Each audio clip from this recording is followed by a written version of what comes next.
everybody. Hello.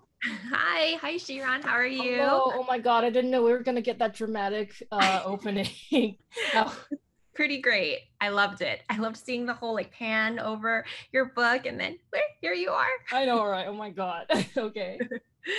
Well, good evening, good afternoon, everybody. Depending on where you are. I'm so excited to be in discussion with Xiran Jay Zhao tonight and to celebrate their win of the first, I believe it's the first Barnes and Noble Young Adult Book Award. So this is Iron Widow, yay!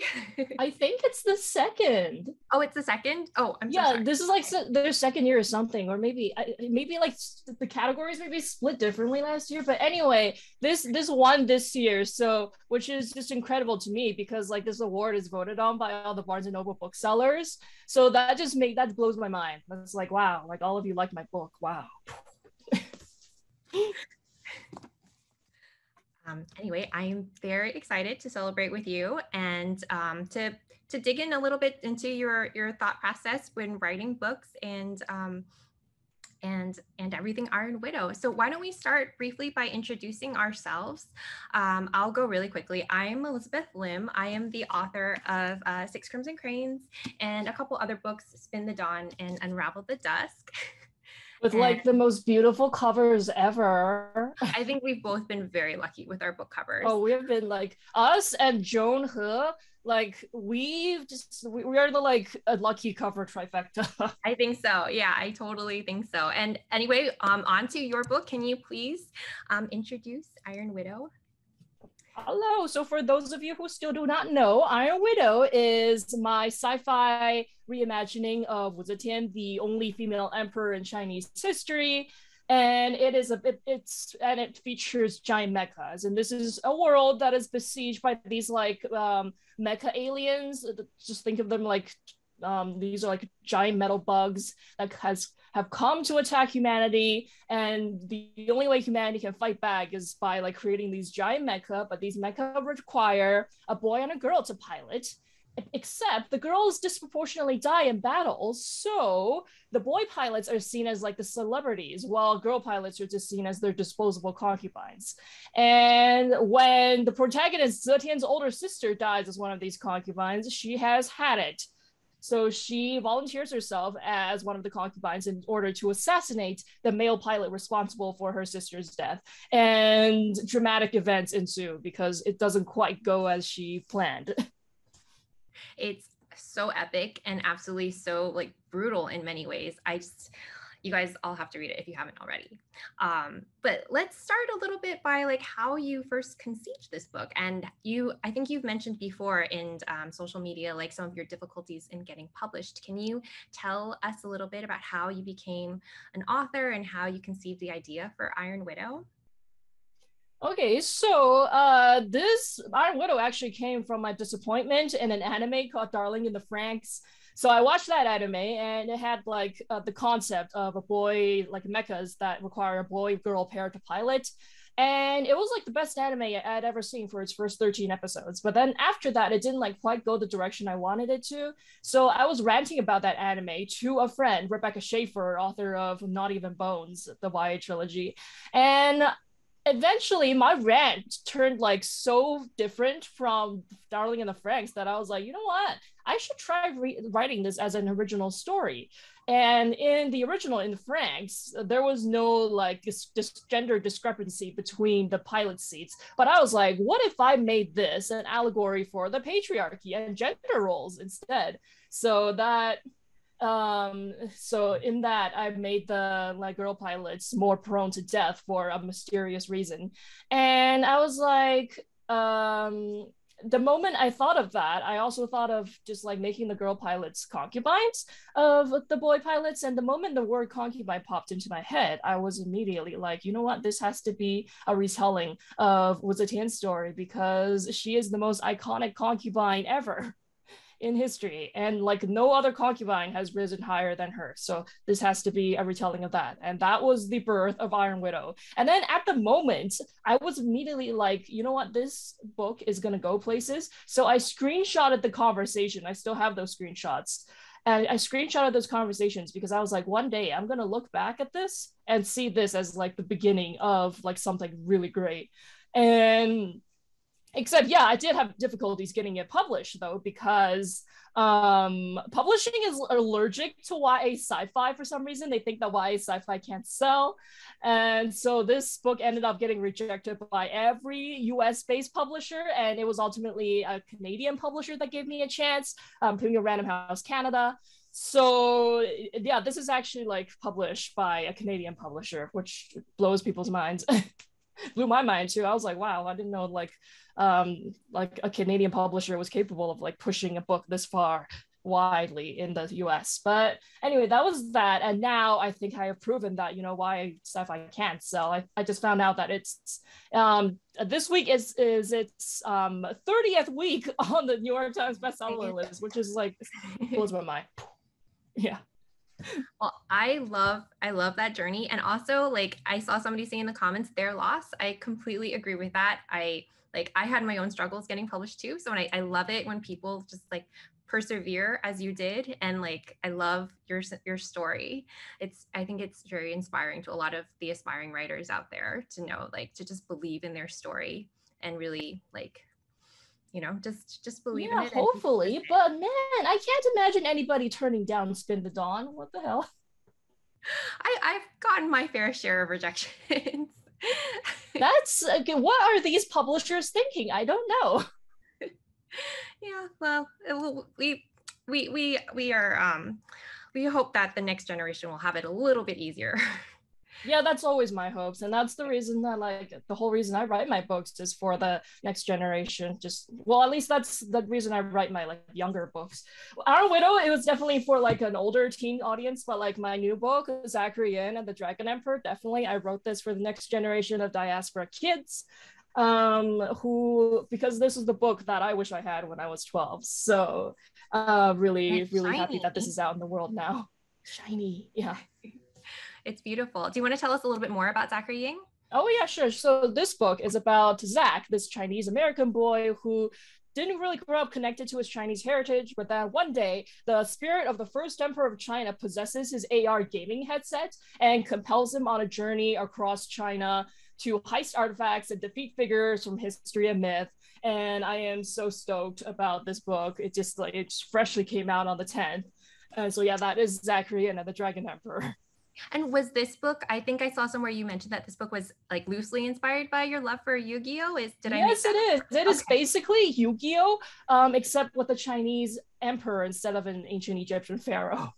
I love that. My sister was obsessed with Yu-Gi-Oh! Back in the day, so I've got to show that to her and get it for her. Oh my god, that's amazing. Yeah, we all know one person obsessed with Yu-Gi-Oh! If you don't know the person obsessed with Yu-Gi-Oh!, you are the person obsessed with Yu-Gi-Oh! That's me. I love that. You've mentioned like several times now that you've been inspired by historical figures in your books. And I know that readers already in some of the Q&As, readers are curious about how you research these historical figures and incorporate them into your books. Can you tell us a little bit more about that? I'm also very intrigued. Well, so I take a lot of inspiration from history because I'm not a person who is very good at like coming up with characters from scratch.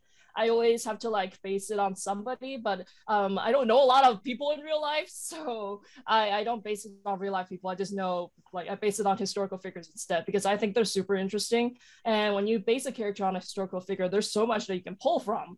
So in basing characters for My Widow on historical figures, my goal isn't to be historically accurate, but to adapt the aspects of those historical figures that I find super interesting. And this is not limited to Chinese history because recently I got really into the French Revolution, and this may not be like the best thing to do, but like the French Revolution has the entertainment value of a reality TV show to me. Like it is like a season of Real Housewives, except it's like real revolutionaries of the First Republic. Just they had so much drama. It's so funny. And a lot of violence too back then. Yeah, there's so much going on. Yeah, gruesome time. That's why the world of Iron Widow is so violent. We're just like, yeah, we're going back to those days. I can see where some of your inspirations pull now. Yeah. Very, very cool.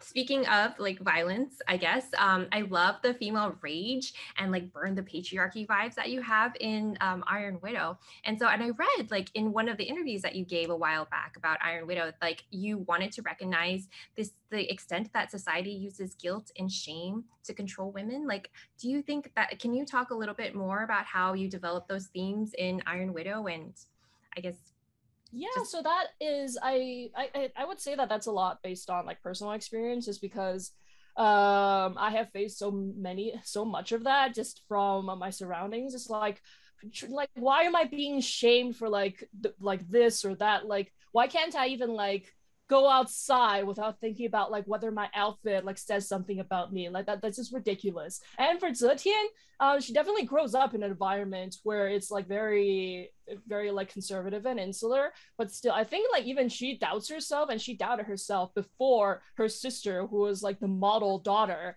died for no reason. I think that made Zetian realize, oh, this is all fake. Like listening to you isn't going to get me anywhere. So that causes her to like seriously question herself and everything that people around her has told her. So she's like, you know what, I don't know why I'm being shamed for this. Like my little brother does never gets like shamed for any of this, so why does it happen to me? So she thinks that that kind of stuff is very unfair. And I also do think that's very unfair as well, just because I think that shame and guilt are it's a tool that's like so disproportionately used on girls and women. And it's ridiculous, you know, like we need to hold boys and men more accountable as well, and also to lessen some of this like arbitrary double standards on the women.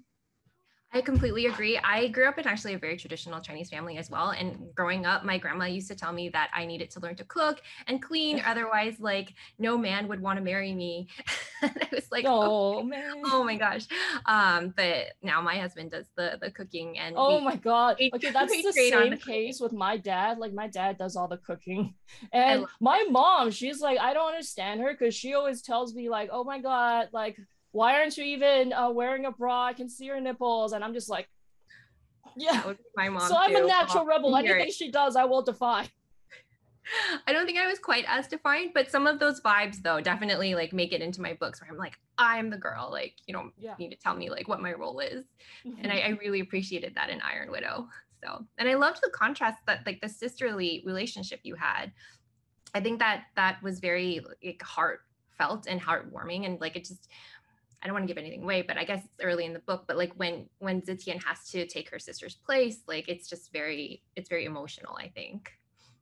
Yeah, and I feel like before her sister well, her sister died. That's right in the description, but Yeah. Zetian definitely probably felt inadequate next to her sister. Like she always felt like the weird one, but then after her sister died, she's just like, oh no, like this was not the way. Like this was not the answer. They're telling us lies.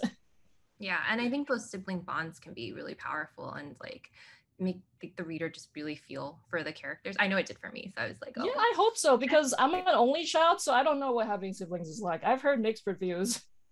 it's no, I get you. I so far all my books, the protagonist has had brothers, and I have no brothers. I only have a sister. So, Oh, that well, surprises me. speaking as someone who has a sister, I felt the bonds very, very Aw. strongly. Yeah. So let's ask more questions. Going forward, which of the characters in Iron Widow do you resonate most with? I think Zetian, I definitely pulled on a lot of my own experience to write Zetian, even though she's like way more hardcore than me, because ultimately she is based on Empress Wu, who, okay, Zetian was like, she warped the plot around herself, because I would be like plotting like new chapters, and then when something like would be out of character for her to do, that it was like it forced me to change the whole plot. So she definitely guided the story instead of like me, which is it was so fascinating when I was writing this book. She was like, ah. Did you have to rewrite a lot of scenes, or did everything come like pretty naturally, especially like with all the battle scenes and the action? I'm really curious how you choreograph them in your head. Yeah, actually, this came out pretty clean. The draft. The what changed the most was around the 3/4 mark. Only yeah, the part three changed the most, but then everything else didn't really change from the first draft. It was actually pretty.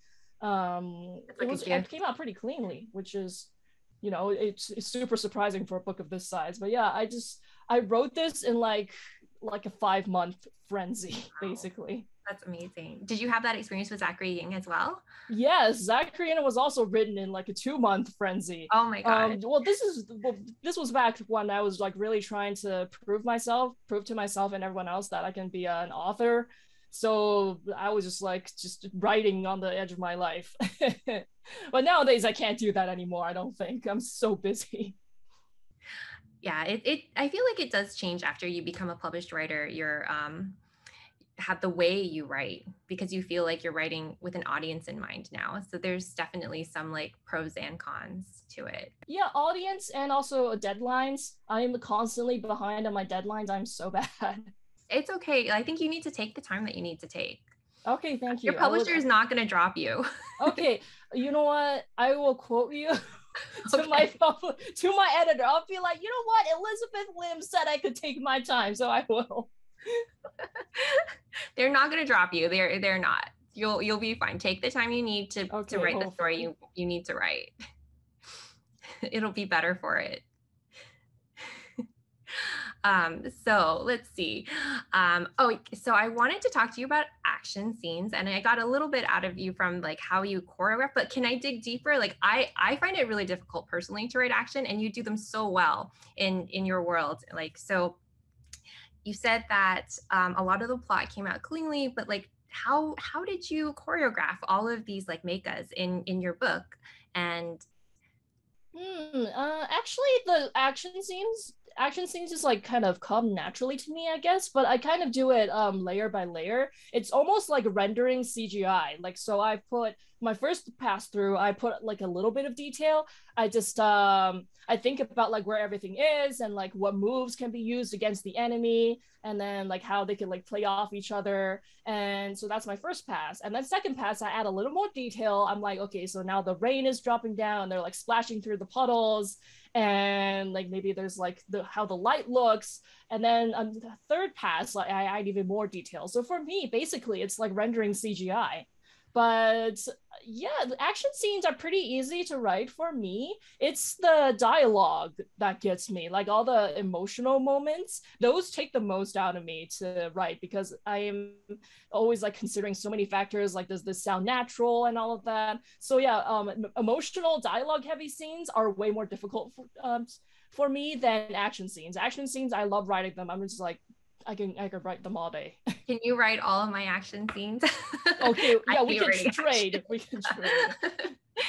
I actually really like writing the emotional dialogue. I'm like, oh, I want to make the readers cry. That's like my favorite. Did you have a favorite scene to write in the book? I think it has to be my the first mecha battle scene in Iron Widow. That was the scene that really got me like, oh my god, this is so amazing. I cannot believe that I am writing this right now.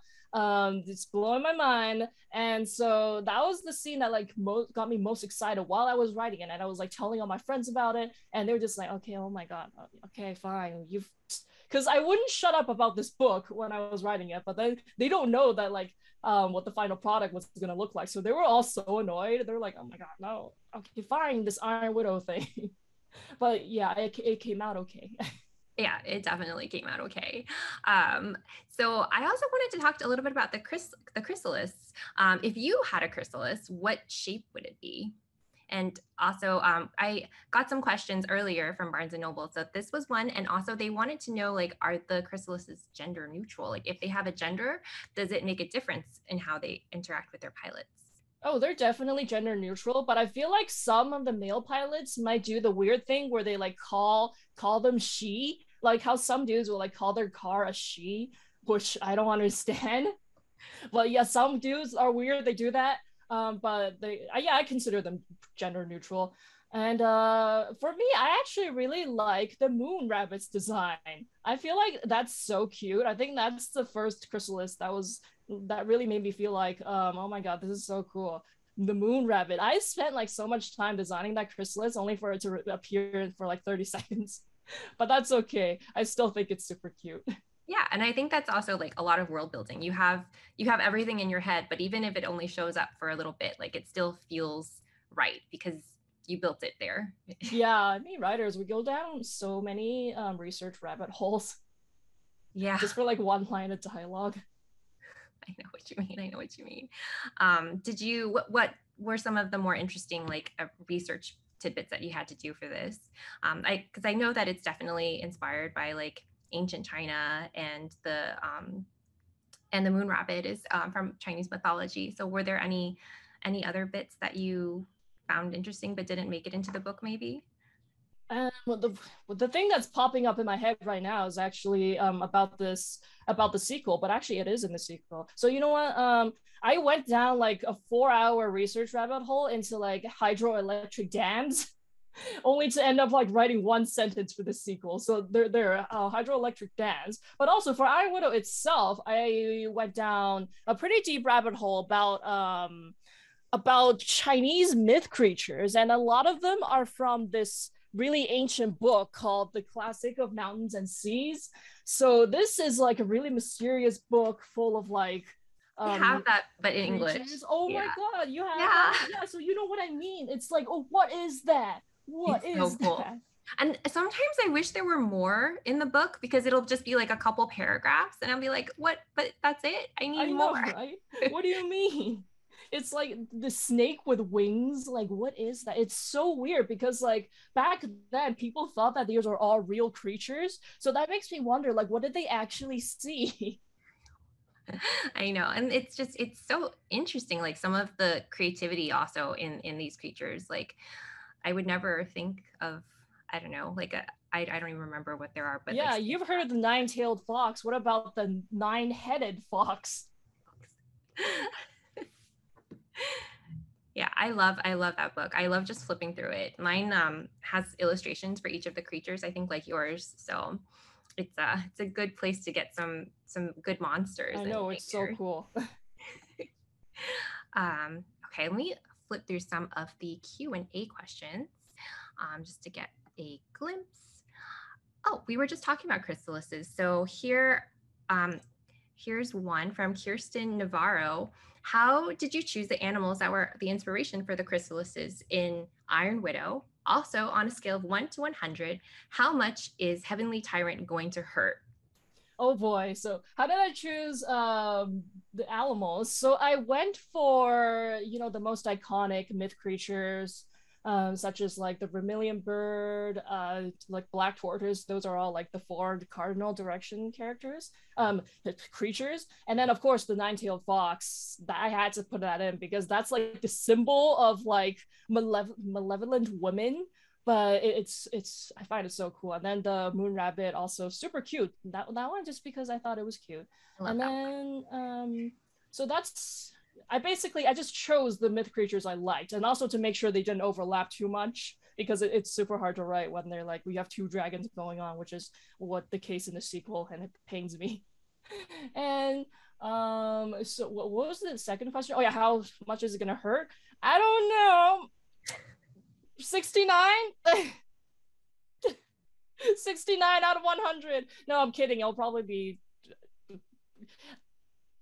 It's very sad. It's a very sad book, I feel like, just because a lot of it is Zetian being really alone and depressed and suffering because basically Heavenly Tyrant is going to be Consequences the book, because Zetian makes a lot of decisions at the end of Iron Widow, and those decisions are going to have really dramatic ramifications, really dramatic consequences for her, but she will somehow get through it. But I think it is going to hurt a little bit. Okay. Well, we all will have to read with like a box of tissues and maybe band-aids, emotional band-aids. Yes, emotional mandates. Okay. Zitian's not like Zitian. I wanted to talk a little bit about like the romance in Iron Widow as well. Like I know that you take what could have been a traditional love triangle and you give it a much like fresher I guess everyone kind of knows. But what inspired you to have to make the romantic relationship polyamorous in Iron Widow? Was So yeah, was that your plan from the start? yeah, that is something that I decided on right from the beginning. I was like, in this book, I'm gonna do this because Iron Widow is a book all about breaking binaries. It's like we're gonna fight the giant gender binary. We're gonna like fight all those. And then I thought, what if I also had like a non-traditional relationship? Like everybody has been talking about wanting a love triangle that actually resolves as, you know, polyamory. Everybody wants it, but I hardly ever seen it done in traditional publishing. So that's why I was like, you know what, this is the book where I'm gonna do that. And so that's my decision. And I think there was pushback, but still I was like, I'm you gonna know, ask. I don't understand why this would be controversial, so I'm just gonna keep going.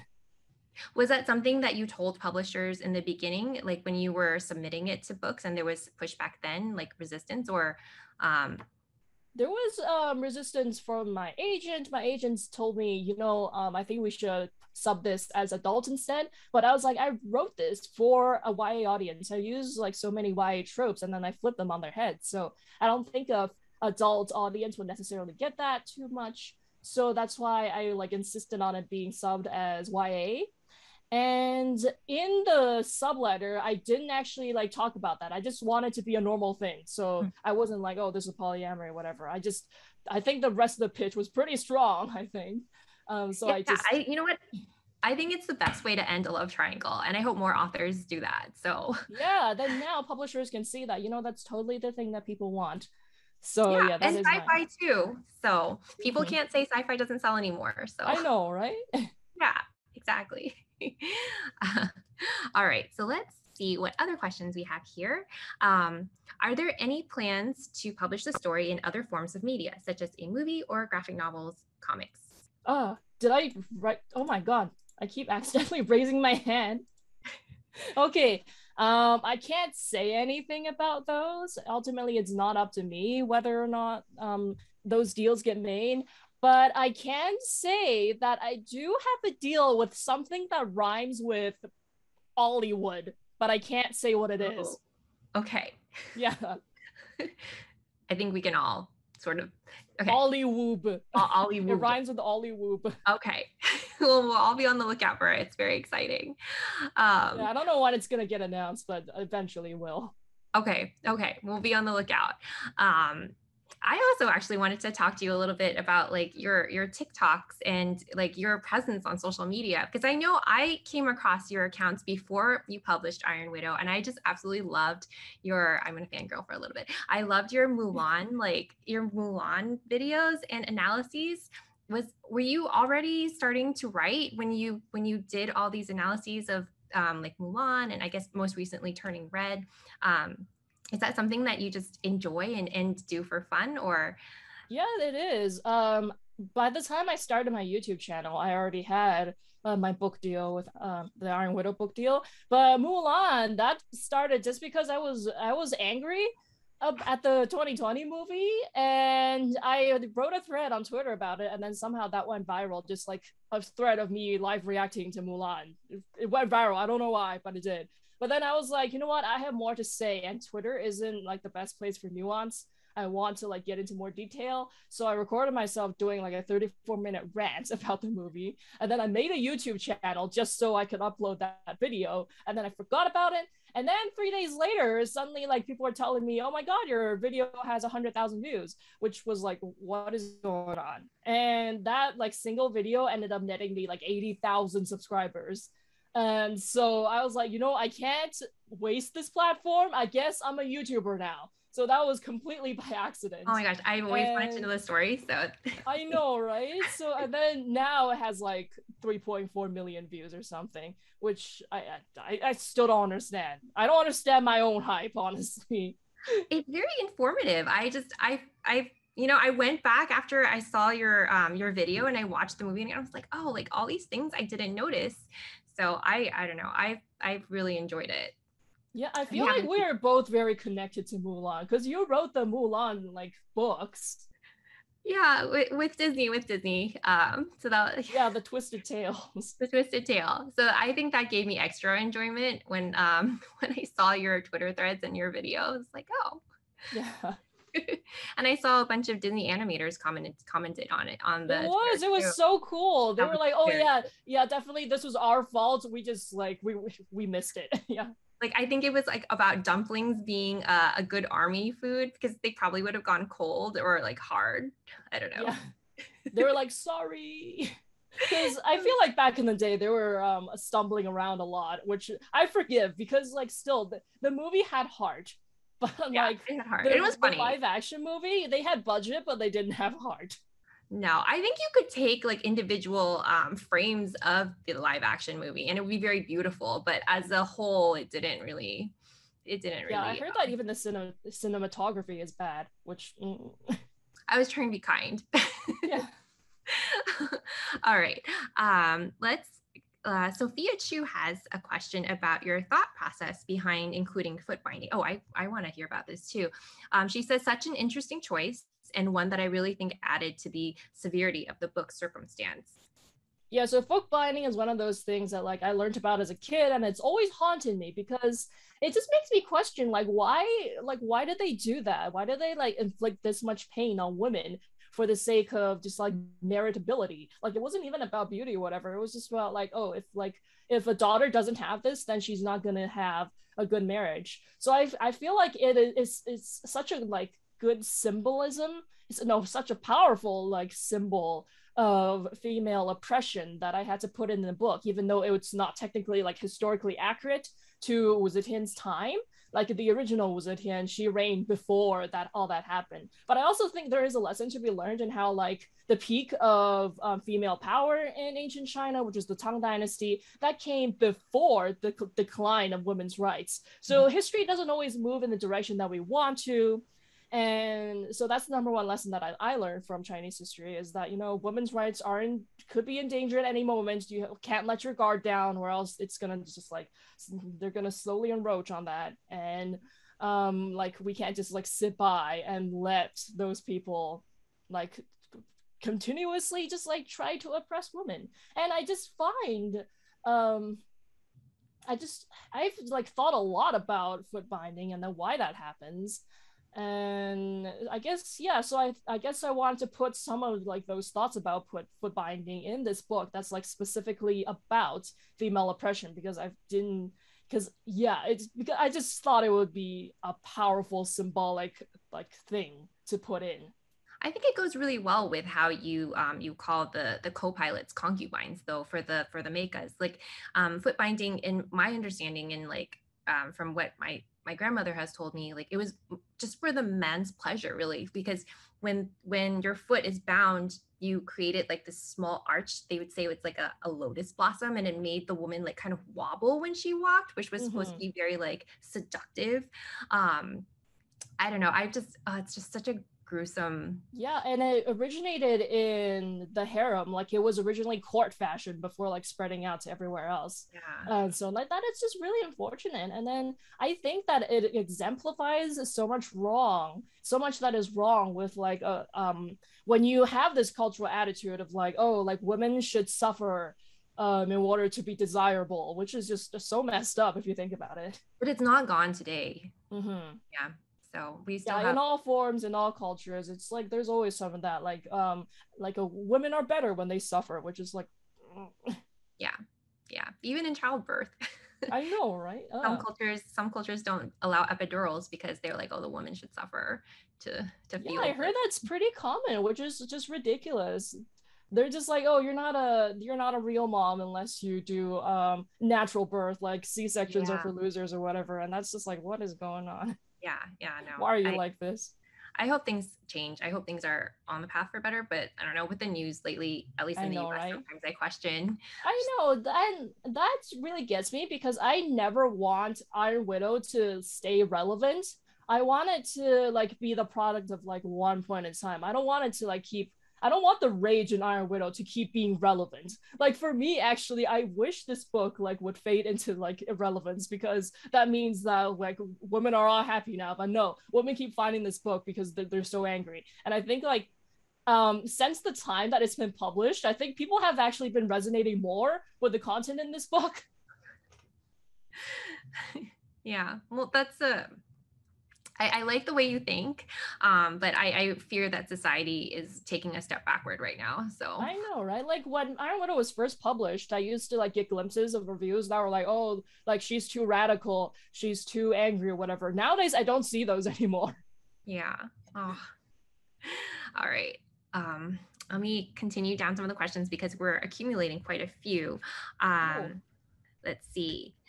Um, April Atsutilo has a question for you, and they ask, do you have plans for writing a character who is trans, specifically non-binary, in the future? Watch out for the Iron Widow sequel, because there will be new characters, and I love them. And I cannot wait for you guys to meet all the new characters in Heavenly Tyrant, especially the math lesbians. Zotian's like, I don't know how to do math. Like, what are taxes? What's a workers' union? And there will be lesbians to help her. I could use some help too. Yeah, the math lesbians. All right. Robert Boyd asks, you've had bestsellers in YA and middle grade. Congratulations. Do you have plans for books geared toward other age groups? Yes, I do have like at least one adult fantasy plan, but when I'll ever get around to writing that, I don't know because I have so much on my plate already. It feels sometimes I feel like, well, all the time I feel like there's not enough time in a day for me to get all the things that I want done. Have you found it difficult to balance YA and middle grade at the same time? At the same time, yes, but that's only because of my like publishing schedules. I don't find it difficult to write at the same time, but still having two series pop off at once, it's hard. It makes you a very busy person. Yeah, but oh, that's good though. It's good. It's better to be busy. I know, Do right? you have Yeah. any do you have any advice for young writers? Okay, so know your ending. Know that this is the most powerful, most helpful storytelling advice that I've ever received. It's to know your ending and then the character arc of your protagonist before you start writing the story, because only then can you figure out the most efficient path to go through to tell the story, because you have to know your destination to figure out like the most efficient route to get there, right? So that's why it's really important for you to know your ending and know the journey, like the emotional journey that your character main protagonist has to go through. I've heard it said so well that like a story is basically telling of a protagonist who wants to achieve a goal, but they have certain like personality flaws that are preventing them from achieving that goal. And a story is the process of them overcoming those flaws in order to like achieve that goal. And like having it framed that way just like completely changed my viewpoint on writing, and it is the most helpful advice that I've ever gotten. I'm just gonna take some notes quickly. Yeah. No, I completely agree with like knowing the ending. That's the way that I like to work as well. It gives you a map, I think, internally as you write, even if you don't outline, which I tend to do. Do you outline? I try because I have a beat sheet and I try to fill it out, but most often I like fill it out halfway and then I just start writing because I know that it's gonna change. But for sure, I know the ending. Yeah, for sure too. I think I tend to outline, but then things always change usually. Yeah, always. Which is the hardest part, I think, to write. Have you planned out your entire series for Iron Widow? I know how it's gonna end. Book three is a low. Oh yeah, there will be a book three. This will be announced at some point, but you know there's a reason it's called the Iron Widow series instead of the Iron Widow duology. But yeah, book two, of course, I already know like how that's gonna go. I'm almost done it, and then book three, I know like vaguely what will happen. I should probably plan it out better, but you know what, we're here because like originally I did pitch it as a trilogy, but then my publisher made me downgrade it to a duology, and so I had to like scramble my like rework my plans. But then after Iron Widow became this big hit, they were like, oh, so what about that book three after all? And I was like, okay. So did you go back to your original plan then, or did you have to? No, because it like already changed too much. Oh, okay. So I'm doing something completely different now. Okay, well, I am excited. I think you know what you're doing, so it'll work out really well. Yeah, hopefully. Did you have any input on the cover design, or was it a surprise to you? Oh, well, cover design. I have to thank both my publishers. And this is actually like, I would ask you the same question. And because like both my publishers were really nice in that they asked me for cover input before designing the cover, so I gave them like this huge. But for both my publishers, I gave them these like this huge document full of like cultural details, like cultural aesthetics that I gave them. So for Iron Widow, I was like, okay, so this is what Tang Dynasty makeup looked like. These are like some key motifs, and this is like the general color scheme. I would want it to be kind of like this fiery red and yellow. So that's what I gave them, and they followed it. And I did get to choose what pose Zetian was in, and I chose the one that she currently has because it looked most like a Yu-Gi-Oh character. Like literally, that's what made me choose it. And the same process, yeah, for Zachary Yin too. I gave them a whole document full of like Qing Dynasty motifs, and I didn't get to see sketches of the Zachary Yin cover. It just like came into my inbox like this. But who could complain about this cover? Who could is it the same artist or is it a different artist It is not. So the Iron Widow cover is by Ashley Mackenzie, and then this one is by Valenci. Okay. Yeah, Valencia's like super famous. So I'm they're both so gorgeous. Grateful. Yeah. And so yeah, what about you? Did you get any input on your covers? I did not get that much input. So my first book is in the back. I don't have the physical book on me, but it's Spin the Dawn. Oh, thank you. Thank you. So that was my first book with my publisher, and originally it was supposed to be like a live action model. They used the actress from the live action Mulan and kind of made like a mock-up around her. Oh with, like, no! it was pretty awful, not gonna lie. Oh no! But I didn't have that much of a say. Like I was like, oh, it's not too bad. It's, you know, it's just a mock-up. So let's see what it looks like. Oh my God. But one of the higher ups thankfully did not like it. So they hired, I really wanted an illustrated cover. I told my publisher this from the beginning, and like, I guess they kind of forgot. But thankfully, thankfully they came back with Tron, who is my artist for Spin the Dawn. And she just did a phenomenal job. She's done all my covers. And this was the one for Six Crimson Cranes. And yeah, and I've just loved everything that she's done. So but did you get input on like what you wanted on this cover or not? I didn't have that much input. Like originally, I just saw it and I was like, I love it. But originally, originally the cover, actually the banner was higher, and so the title was on the banner. But somebody said they wanted her skirt to be longer instead. So Tron had to actually like repaint and digitally fix up the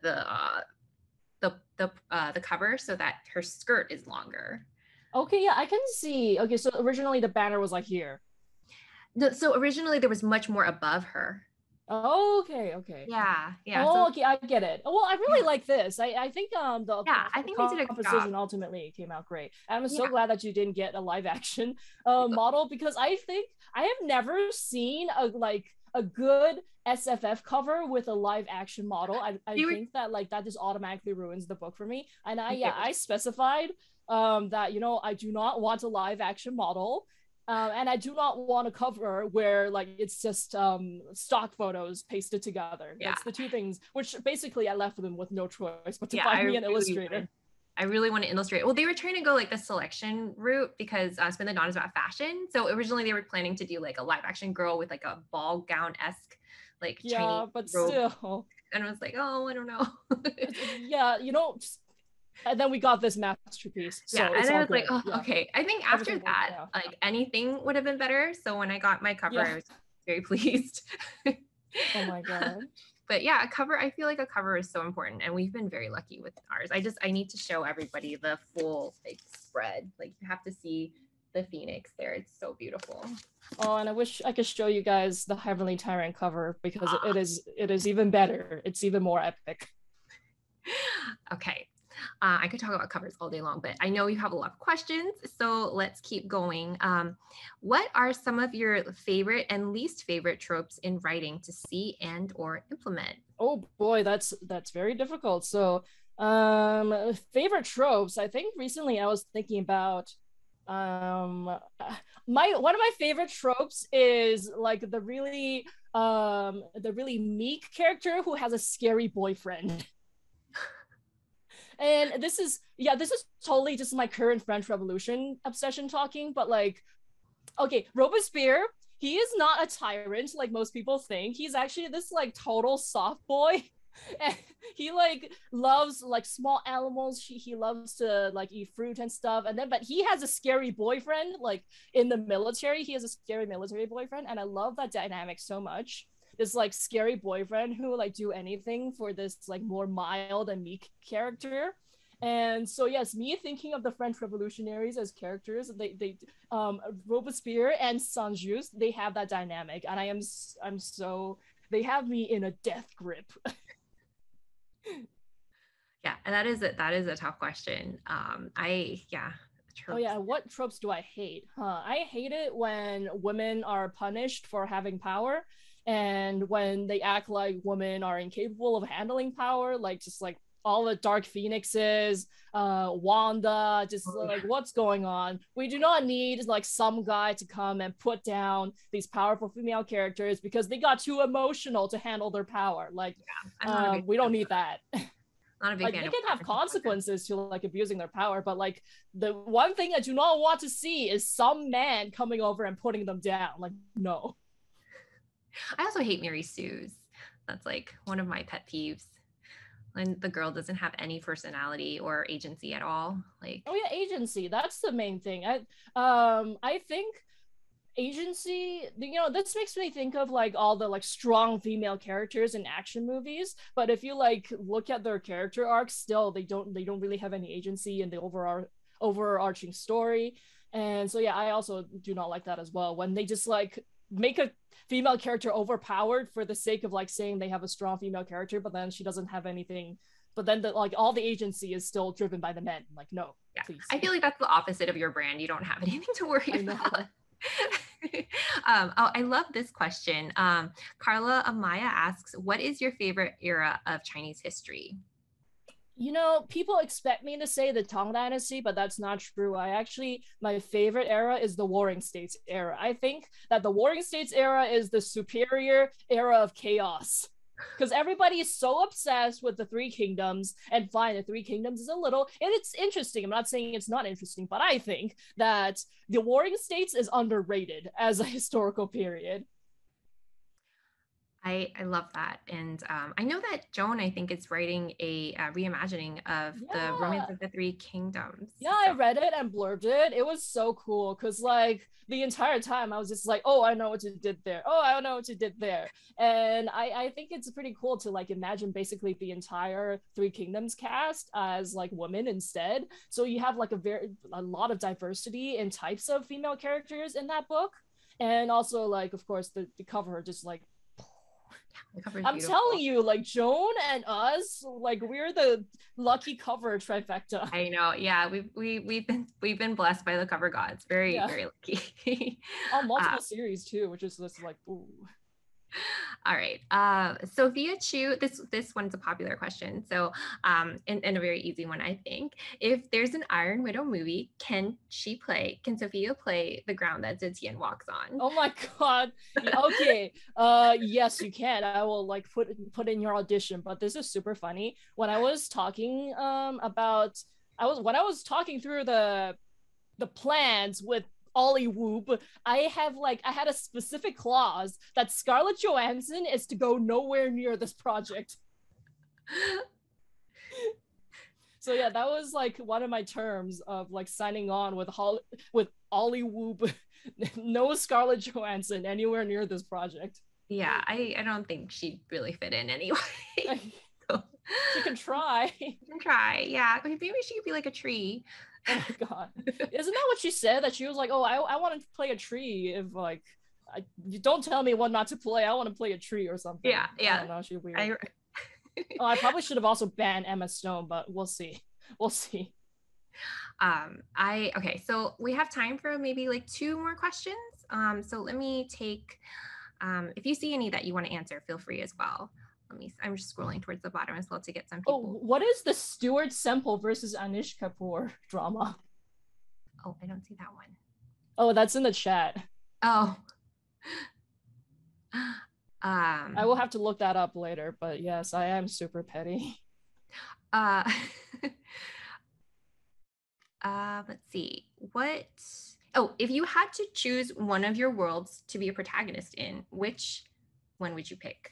Okay, Zachary in hands down, because I don't want to live in the world of Iron Widow. Like, I do not even want to go there. I wouldn't either. It gives me nightmares when I sleep. Like, please no. I would rather be in this like very lovely world where like the worst thing is just like a tyrant who's continues to yell at you all day.